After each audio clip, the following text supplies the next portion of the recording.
Hello, hello, and welcome back to the lab. I'm Kel, and we're with Cody, and today we are going to be discussing Kratom, a new kind of fitness, quote-unquote, supplement, maybe? I don't know. We'll get into it.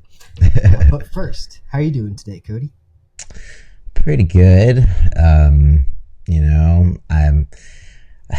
tomorrow is gonna be a big day for me, and I'm gonna be broke. But I have the last payment to the accidental shit business coach that I hired this year that just fucked me over and pushed me into the ground. So tomorrow is the last remaining amount that I am going to be paying this person, and I get to start rebuilding from the ground up for money savings. But at least I no longer have I have to pay this person $2,000 a month over my head. So lesson learned, folks. If you're feeling like insecure or you feel like you're an imposter, chances are you don't need to hire someone to coach you otherwise. I feel like not all business coaches are bad. We'll go there. Mentorships are great. I still have a mentor. Not so much on the business side of things, but just like coaching, because I think it's always good to have one. But make sure they're not sleazy and they don't charge you insane amounts of money to make you feel like if you don't pay them, you don't respect yourself because you're not willing to invest in yourself and your business. And that's just kind of red flags all around. So, kids, folks, whatever, really think twice about business coaches specifically. A lot of the times it's this weird MLM situation where it's like they coach you to become business coaches, even if that wasn't what you wanted to do. And it's not what I signed up for. It was not aligned with my values. And if you do hire a business coach, just make sure they align with your values, because otherwise it's not going to work. So anyways, long story short, this is the start to an end of a really shitty situation, and I'm excited about it. Well, that's good. I'm glad that you can finally kind of like put it in the rear view and start the grind back. So Yeah, and lots of lessons learned. It essentially what led me to a OCD diagnosis, and that's the only silver lining. But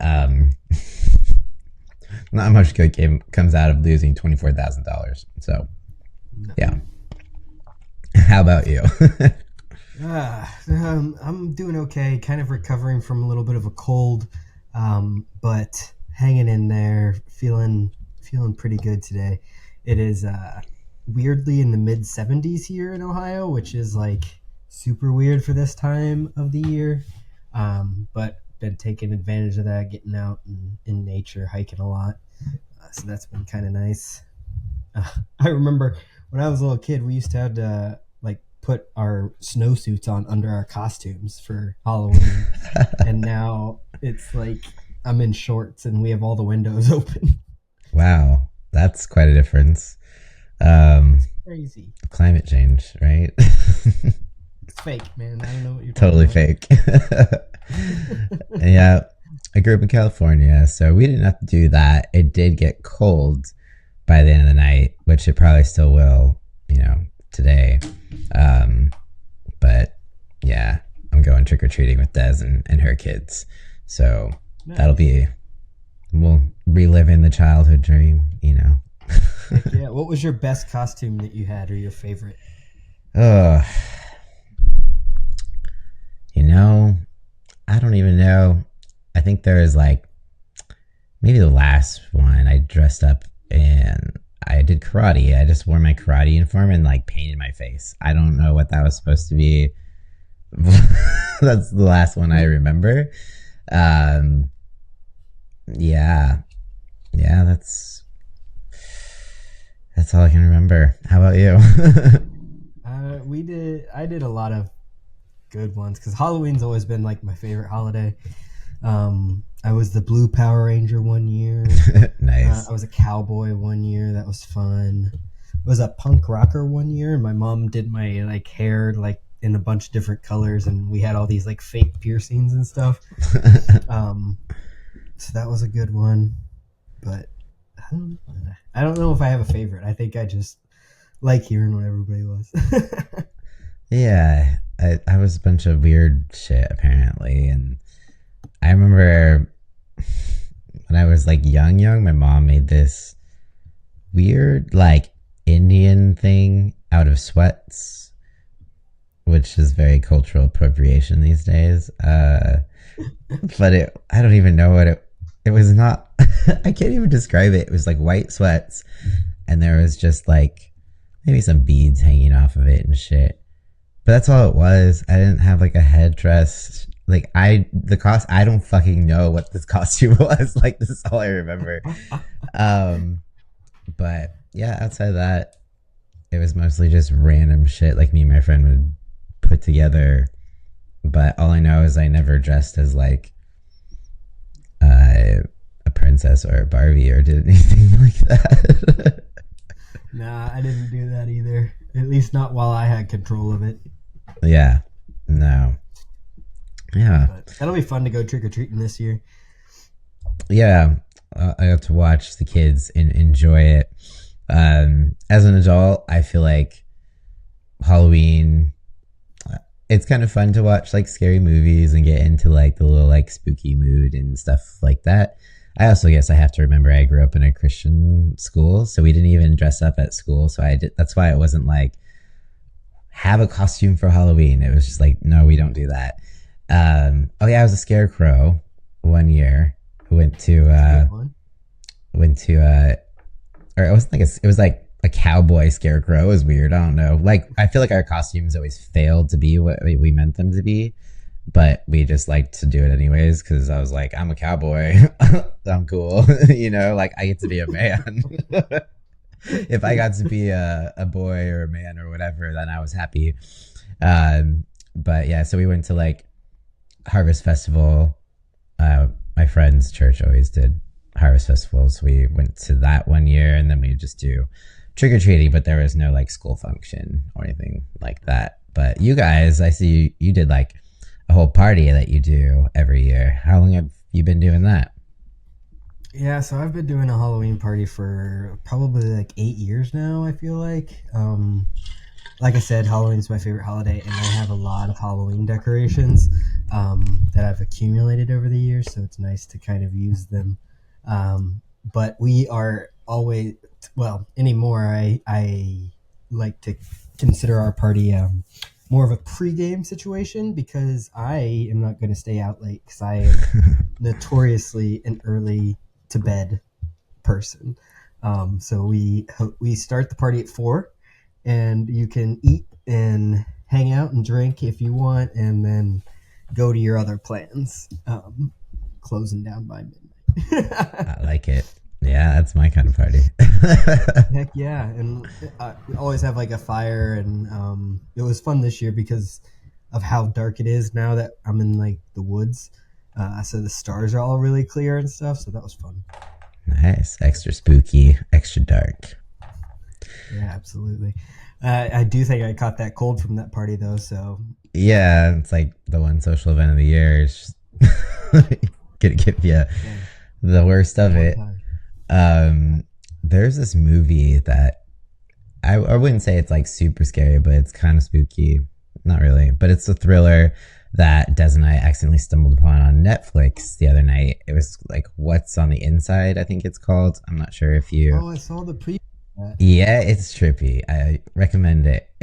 It's like it makes you think, and you're like, what is happening? It can be kind of confusing if you're not paying close enough attention, just because it's very fast, and I don't want to like give it away, but yeah, it's one of those ones that has twists and turns, and it puts you in there. She's like, damn, like what if that happened? I would freak out, you know, like so. If you want something to watch Halloween that's like not super, it's not gory, it's not horror, it's like a cerebral kind of scary You might have situation. to check that out.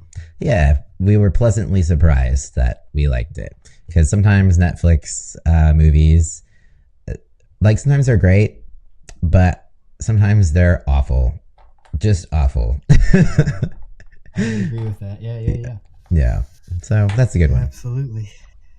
Well, yeah, we started Sleepy Hollow last night, but I fell asleep in the middle, so I have to finish that first. But Man, I was watching some documentary about some like alien abduction situation. It's on Netflix. Um, and I guess it was like the most witnessed alien abduction in history. I didn't get far enough into it to like really understand what was happening. I just fell asleep. But I'm excited to revisit that later tonight because I am a nerd and I love alien documentaries. yeah, they're great. I love them too. It's a little spooky. Well, and it is always better than like because I feel like I've been leaning on Netflix a lot more because I don't have commercials through Netflix, and so because I don't want to see the fucking political commercials. But yeah. Oh, that reminds me. Have you watched that Raw documentary yet? I haven't. Me either. It's like I keep forgetting I or forgot. yeah. But that's out now. I think it was supposed to come out the 25th, so it's been out for a bit. But that looks really good. I'm sure it's about their company along with their lives and stuff. You know, good timing for Matt Jansen, who's, you know, getting eaten alive. On Instagram. Yeah, which it kind of has come to a halt. So not entirely sure what happened there. I know he addressed it, so maybe that was the biggest one. But yeah.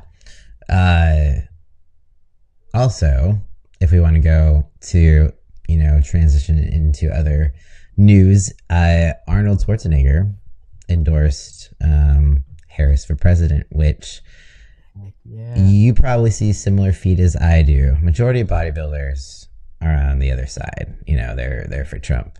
So it was definitely interesting to see someone that all of those guys look up to the point where they're always starstruck. Even when they win the competitions, they like want to physically hug this man. And he is just like, whoa. he's so standoff. Yeah, it's just like he hates it. But for someone that they all idolize and look up to, you know, endorse someone who they have strong feelings about, obviously.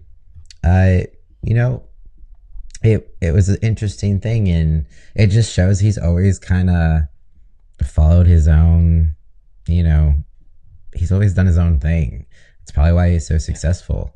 And he doesn't really give a fuck about what people think, because if he did, he would have not said anything. But also people forget that he actually has a political history. A lot of times, I was reading some of the comments underneath, like him announcing who he was endorsing, and they're like, why do they care so much about these fucking celebrities? And it's like, first of all, he was actually a governor.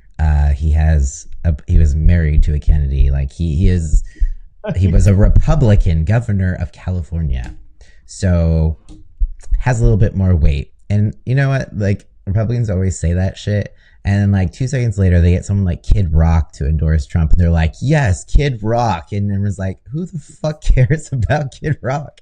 So it's just like, yeah, you don't care until a celebrity endorses you, and then you're all over that shit. Right. So yeah.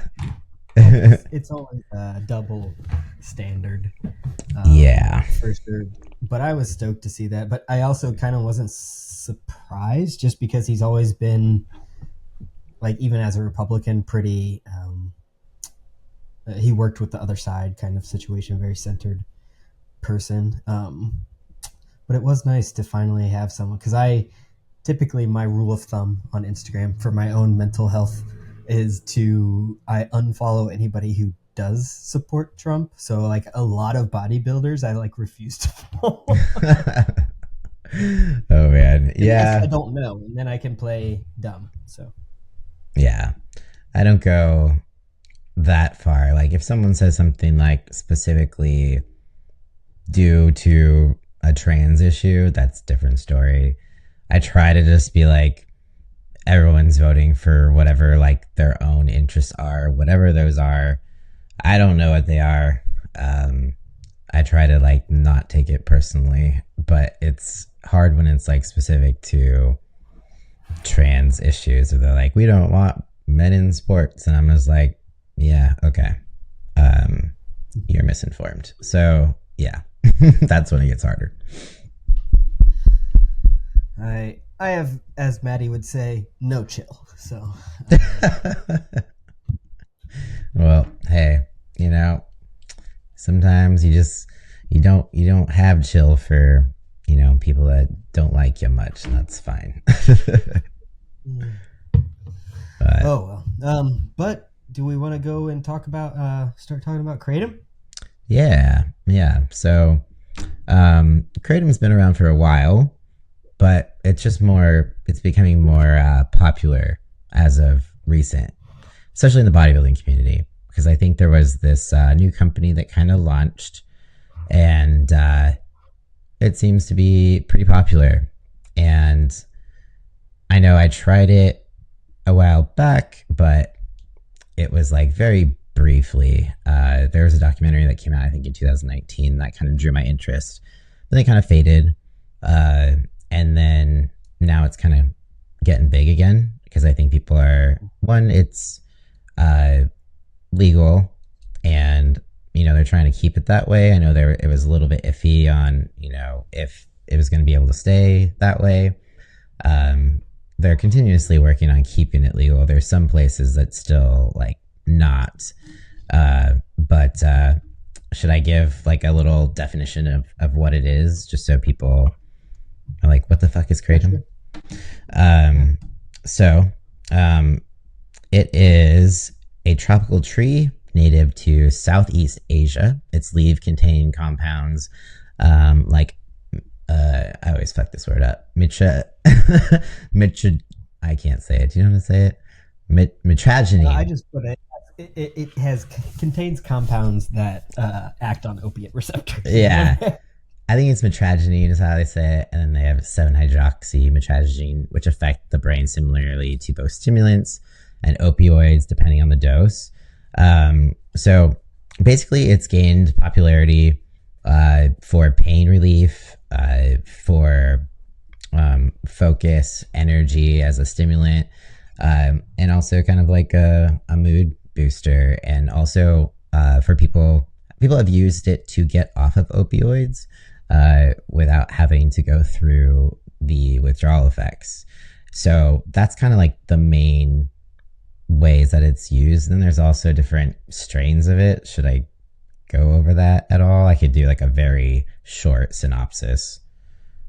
Yeah, sure. All right. So there's different strains. There's red strains, green strains, white strains, and yellow strains.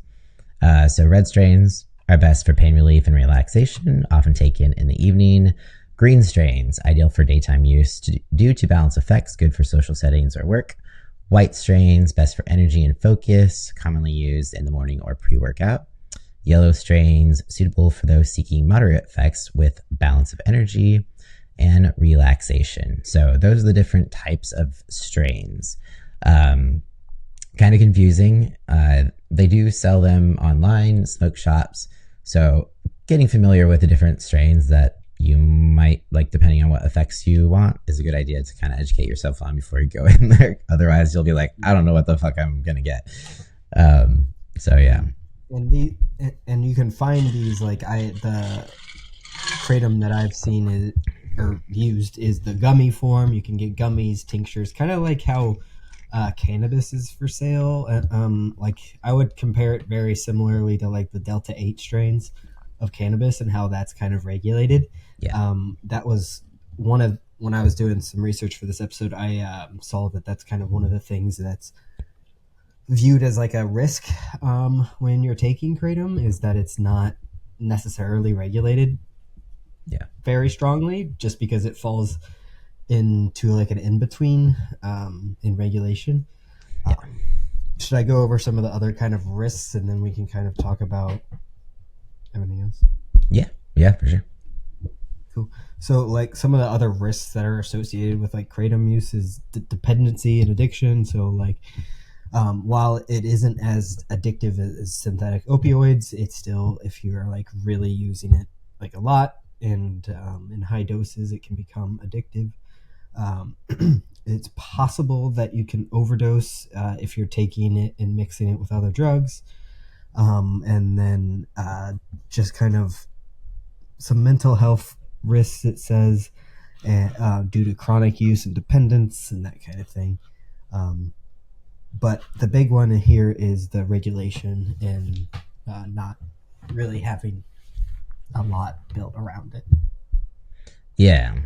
And it's like the biggest workaround with that is, if you're going to buy it from a company that third party tests it, so you know what you're getting, so that it's something to look for. It might be more expensive, but it's worth it because at least you know what you're putting in your body. So at least there are some solutions to that. But there's still always going to be the risk for, dependency, that sort of thing. So you just have to kind of watch yourself. It's not something that you want to use in high doses on a daily basis. It's kind of like, maybe you need a little pick me up, or maybe you just use a little bit for pre-workout or something like that if you're looking for energy. Or, it's one of those things where you don't know, like, what's the lesser of two evils if you're on like actual pharmaceutical pain meds, or maybe you're just getting away with some red kratom. Like, how do you know what is worse in those situations? I know that with the withdrawal symptoms, as long as you're not going crazy with the doses, are not going to be as insane if you're using kratom as if you're using like oxycodone. But again, you can end up with withdrawal symptoms if you are using it in high amounts on a daily basis. So it's like you just really have to watch yourself as far as how much you're using, how frequently, and so it's like it's kind of like caffeine, right? You get used to it.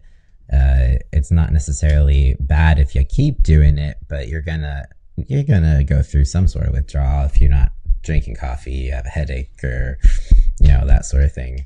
But as far as I feel like it's not as strong to, like, you'd have to have so much of it to get the same effect of like opioids, like heroin, or like Well, I so feel like you'd have to, like, if you're doing gummies, you'd have to eat like the whole damn jar if you yeah. wanted. And they are stimulating, at least the ones that we had. I would be like bouncing off the walls, like, Right. or just straight up psychosis. I don't know. I just feel like I'm paranoid. Do we want to talk about kind of like our experience with it and like where that Yeah. went? Yeah, for sure. Cool. So Cody recommended this brand to me, and I tried a couple gummies when I was in prep, and they were so helpful. It was really nice because it was like a very clear-headed energy, and you felt, at least I felt, very able to focus, which when I was depleted was really, really fucking helpful. So that was very nice. But I've like only used the ones that are, I think, supposed to be like the upper kind. I have never used any of like this, because there are some that you can get for like sedative purposes, so like things to take to chill out and like go to sleep. And I haven't tried those, but the upper ones were very nice. It was like, kind of like getting used to espresso for the first time, like taking your first shot. Yeah, That's kind of like, what I would. Yeah, or taking your ADHD meds for the first time. Yeah. You're like, I can focus, and suddenly I feel like talking to people. Weird. But I was using them for more like work type stuff, like, so to be able to focus on like a task at work, and that kind of thing. I haven't really used them as a pre-workout before, but I could see why that would be so helpful. Definitely could be a nice little difference in the pre-workout caffeine wise, just to take one of those. Yeah, I've used it pre-workout, and I've noticed not only is it good for a little energy boost, but it does help with pain. So leg day, Obviously, it's not taking the pain away. I think it just helps you. It's working on those opioid receptors, so you're just not acknowledging it. So it feels like it feels less painful. So that is helpful. Or, it does help. I know when I take it and I have any sort of aches and pains, like my back's hurting, it kind of just dulls it. So it is kind of nice that it also has the benefit of pain relief and also, focus, creative energy, which is always great, especially if you're tired and prep, like you mentioned. But definitely a mood boost. I don't know how the uppers. I mean, I think the uppers could potentially contribute to more anxiety if you're not careful. But kind of like caffeine, Or mixing it. Yeah. Yeah, mixing it with caffeine and or alcohol or weed or You're whatever. doing Adderall, caffeine, and Right. then Kratom. You're just like, I don't know what's Yeah. wrong, but I am anxious. Yeah. Um, but so I would be careful with mixing with other substances like that. But this is also something that is kind of one of those like Eastern medicines that have Yeah. been used for ages, but we're just kind of getting the whiff of it back here. Um, so it is pretty interesting to see. But I do feel like it's been really promoted so heavily in the bodybuilding community. I feel like every single IFBB pro has an uprising contract. I know. Yeah, that's the one that's been floating around. I've been interested in trying theirs. Uh, but when they first launched, I had such little information about what you're actually getting. I was confused. It might be different Their now. website sucks. Yeah, I know. I was like, tell me what's in it. Like, tell me more about this product. And there just wasn't. Like, even if you're like, so which one do you get for what? And when they first launched, you could only purchase through an ambassador link of whoever. So it was like their business practices are very strange. I don't know if it's for the best because I definitely didn't purchase because I couldn't get enough information. So that's why I went to another website that's been around for a while. That's third party. I think they are third party tested too, but it just tells you more of what you're getting and what to use for what because they've got like the powders, the gummies, the tablets, that sort of thing. Um, so, yeah, so many different forms. So many, but it is pretty interesting, and I didn't really have any like negative side effects that I could notice. And given I didn't go overboard or not super overboard or anything, but um, it was highly recommend to be honest. If you're Especially looking in for prep. something, Yeah. and especially in prep, Yeah. a lot. I would say, just you got to know yourself if you have an addictive personality and you can't regulate and you just keep doing more and more.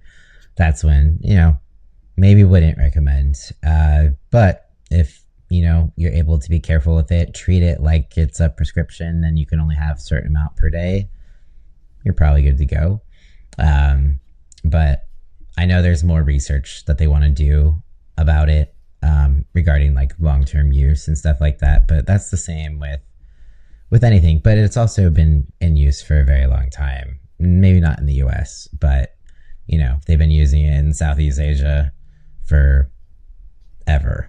So, Well, and I hate to be a conspiracy theorist, but when it's something that's being offered that's plant based, that is a direct competitor of an opioid that people are making a lot of money off of, yeah, it's going to be really hard to fund research in that manner, I would imagine. yeah, Um, just because that's not where the quote unquote money is. So uh, I would like, I think that's important to also remember that it's really hard to get research done in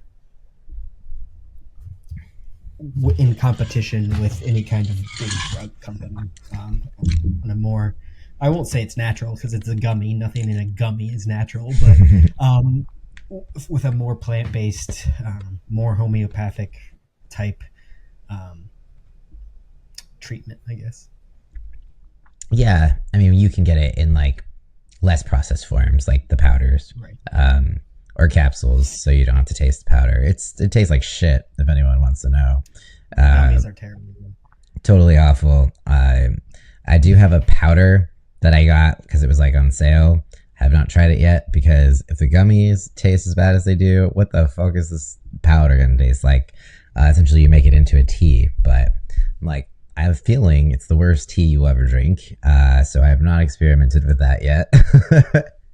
Well, um, that's the problem with cannabis edibles sometimes, because the edibles are so good, you just want to keep eating it. yeah, these aren't ones you want to keep eating. It tastes like, uh, it's almost like they taste good at first, and the aftertaste is like nail polish. It's not good. Yeah. Just thinking Like about it. Robitussin. Like if Robitussin was a gummy, it's Yeah, yeah, that's fair. That's a good thing out of a too. rusty pipe. Yeah, but I will say, I've had a good amount of depression this year.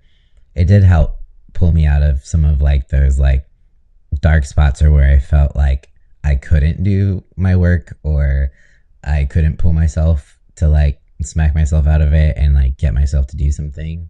So it was helpful there.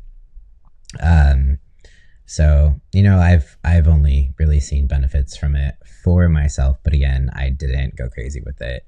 So I think that's always the thing to remember.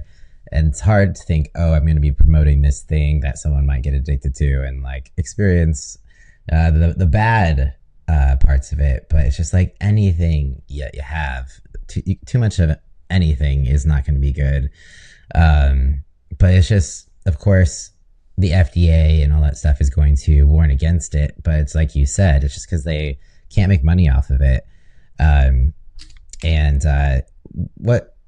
They only care about the drugs that you get addicted to that they're making money off of. Like those are supposedly the safe drugs. But when it comes to something they don't have a hand in, they're like, oh no, this is danger. Like we're going to try to make it illegal so you can't get your hands on it. And yeah, it's frustrating. I know that it's helped a lot of like people with PTSD and army vets and stuff like that. So yeah, I agree. It drives me crazy because so I used to be in a lot of regulation work, specifically food regulation, and it's just crazy because it's like the FDA, so supplements like this, like athletic supplements, are kind of like in the in between if it's going to be under FDA control or FDA regulation, and but all the FDA, a lot of the FDA has been slashed due to Trump rollbacks, and that's why you're seeing all these like huge recalls on all the food. And it's like this is going to be on such a bottom list item. yeah, it's crazy.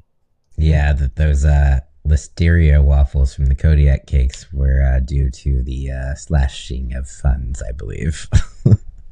I mean, most of these recalls, I feel like there's been so many more recalls than there ever has been. But yeah, it's crazy. I remember, this is really off topic, but when I was about 5 years ago, I was at a conference and they were talking about FDA regulation, and there was at the time 101 inspectors for like all the food plants in the US, and I'm like, now that's been slashed. Like it wasn't well funded before. Oh Jesus Christ, that just makes me terrified. Yeah, it's craziness. Yeah, that was tangential, sorry. I know. I mean, it's always good to know behind the scenes of what's coming through your food chain.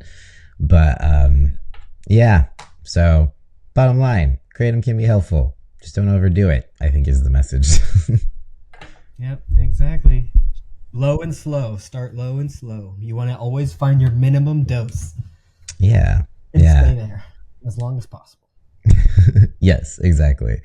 I think it kind of falls in line too of, we've talked about different substances before and how like if cannabis impacts your gains and health and stuff like that.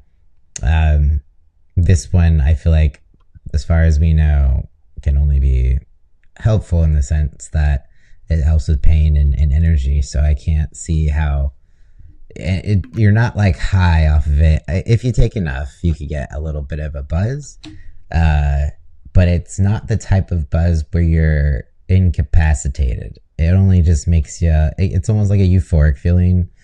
It makes you feel a little bit like you're more capable, but not like you're drunk. It kind of just makes you feel happy and like able to go. Like, because that was one of the things that I used it for, was kind of like depression, like when you're feeling like you're unable to like complete life's tasks for the day. Yep. And it kind of just makes it gives you like a little hug that's like lifts you up and puts you on the ground, you know what I mean? And then you Yeah. can start walking. That's kind of Yeah. what it felt like. Yeah. It's Not like like a buzz like no, weed, not like a buzz like no. alcohol. It was just kind of like, oh, I maybe I can do this. Right. It made me overthink a lot less. And I think that's what made it so helpful. So it's almost like that alcohol effect of like socially, if you drink socially, it helps, to overthink. So it like has that kind of same like result, but without the same feeling. So it's like I would overthink less. And so I would just start on a project that I was feeling overwhelmed by. And that's how it helped me kind of like get going. Because when you're already depressed and you feel overwhelmed, starting is awful. So it's like once that was in my system, I was just like, I can do this. It's fine. Everything's fine. Yeah, So nice. yeah, it's the everything's fine supplement. Yeah, exactly. All right. Well, you want to switch it on over to our power talk for today? Yeah, for sure. So I posted this to my story today, so I don't know if that's cheating, but It's um, okay. by by improving yourself, the world is made better. Be not afraid of growing too slowly. Be afraid of only standing. Be afraid only of standing still. I can read. That's Benjamin Franklin, allegedly. So basically, I like that because it just it's like I got in trouble once. Yeah, we don't know. It could have been him or anyone else, but so yeah, I like that because it just puts an emphasis on like it's okay to take things slow, and if you're afraid to start a fitness journey because of how long it's going to take, you're just never going to get there anyways. So you might as well start and go slow so that like 5 years from now, 10 years, whatever, you can look back and be in a different place. Otherwise, you're just stuck standing still and nothing's changing. So don't be afraid of how long something might take. Time's going to pass anyways. Might as well at least do a little bit at a time. I like that. Always good, especially going into the holidays. I think it's really good to think about small steps, staying steady. Yeah, for sure. Yeah. All right. Well, Well, till next time. till next time, give this a like, a share, or a comment if you're really feeling it. And we will talk to you next time.